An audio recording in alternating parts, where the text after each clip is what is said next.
Welcome to The Explainer. Today we're going to completely dismantle a concept you've probably believed your whole life, the oversimplified idea that your heart is the absolute dictator of your blood flow. Seriously, if you've ever thought of your heart as this rogue commander just pushing blood around exactly as it sees fit, well, you are in for a major paradigm shift. So let's just dive right into this with a simple question that challenges the very core of cardiovascular physiology. Who is really in control here? Who actually dictates your heart rate and your cardiac output? We all naturally tend to think of the heart as the CEO of the body, right? The boss making all the executive decisions about where your blood needs to go and exactly how fast to send it. But the reality, the paradigm-shifting answer, is that your heart actually acts way more like a humble servant. It's basically a demand pump.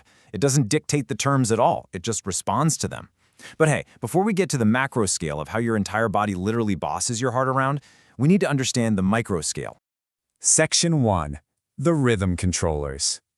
Okay, to understand this rhythm, we have to look at exactly how the autonomic nervous system manipulates your baseline heart rate right down at the cellular level. Imagine you get scared. Boom, adrenaline hits. This rushes positively charged sodium and calcium ions straight into the heart's pacemaker cells.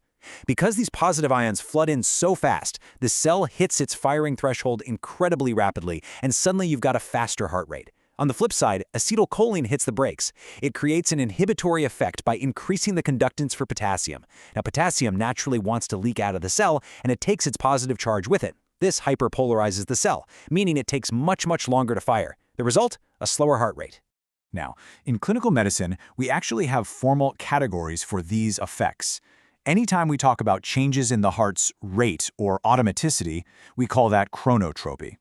The actual speed of the electrical signal conducting through the heart, that's dromotropy. And the raw strength or force of the cardiac muscle contraction itself is known as inotropy. So, putting it together, adrenaline has positive chronotropic and inotropic effects, while acetylcholine has negative ones. Which brings us to Section 2, the cardiac output myth. This is where things get really fascinating, and honestly, a little counterintuitive. You've almost certainly been taught the classic medical formula, right? Cardiac output equals heart rate times stroke volume.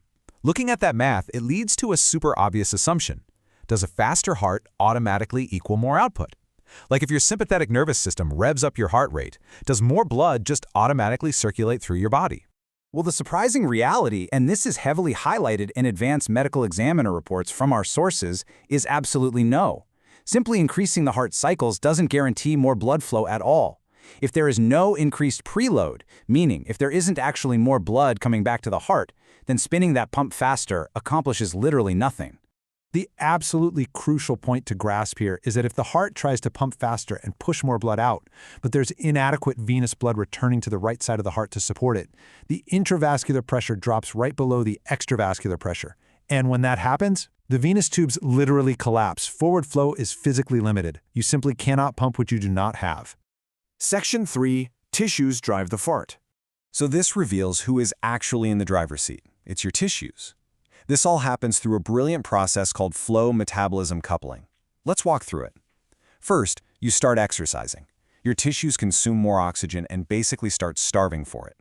Second, in response, they release local metabolites, stuff like lactic acid, carbon dioxide, potassium, and adenosine.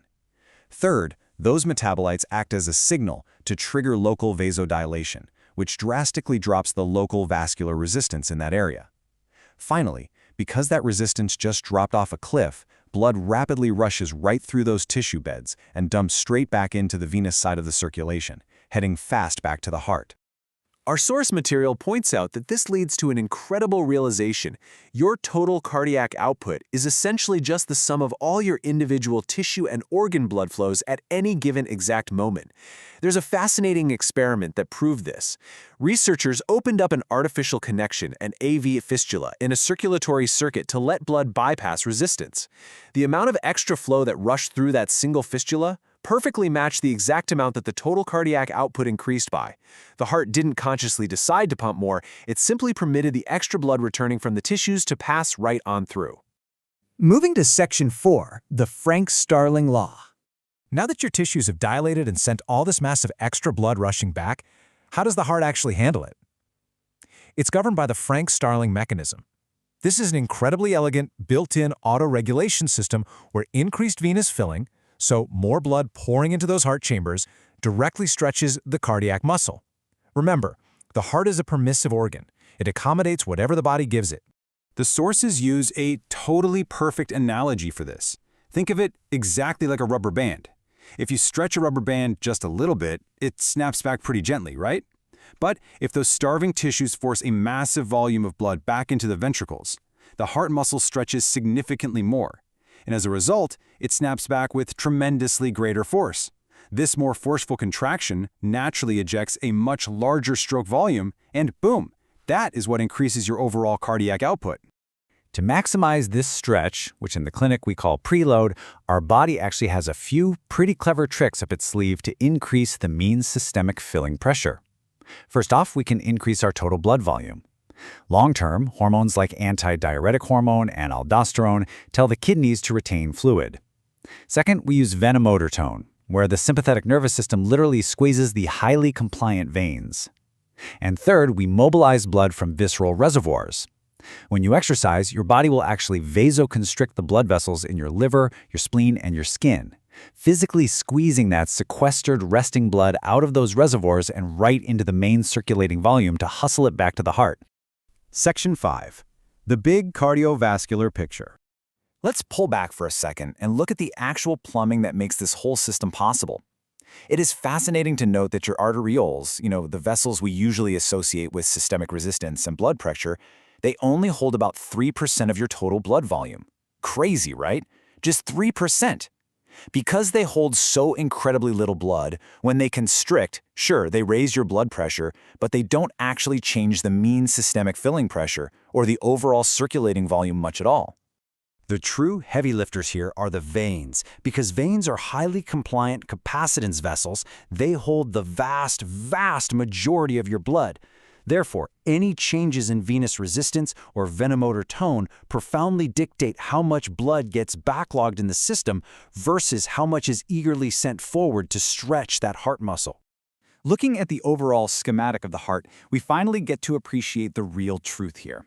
It is not the powerful, famous left ventricle pushing blood out to the aorta that runs the show. Nope, it's the volume pouring into the right atrium from the superior and inferior vena cava that is the true master of your entire cardiovascular cycle. The left side, it can only ever pump what the right side receives from the peripheral tissues. So if your heart, the absolute symbol of life, the supposed center of the cardiovascular system, is really just a humble, permissive servant quietly responding to the localized oxygen demands of your peripheral tissues, well, it begs a pretty fascinating question to leave you with today. What other supposedly centralized, dictatorial systems in your body are actually entirely driven by local cellular demand?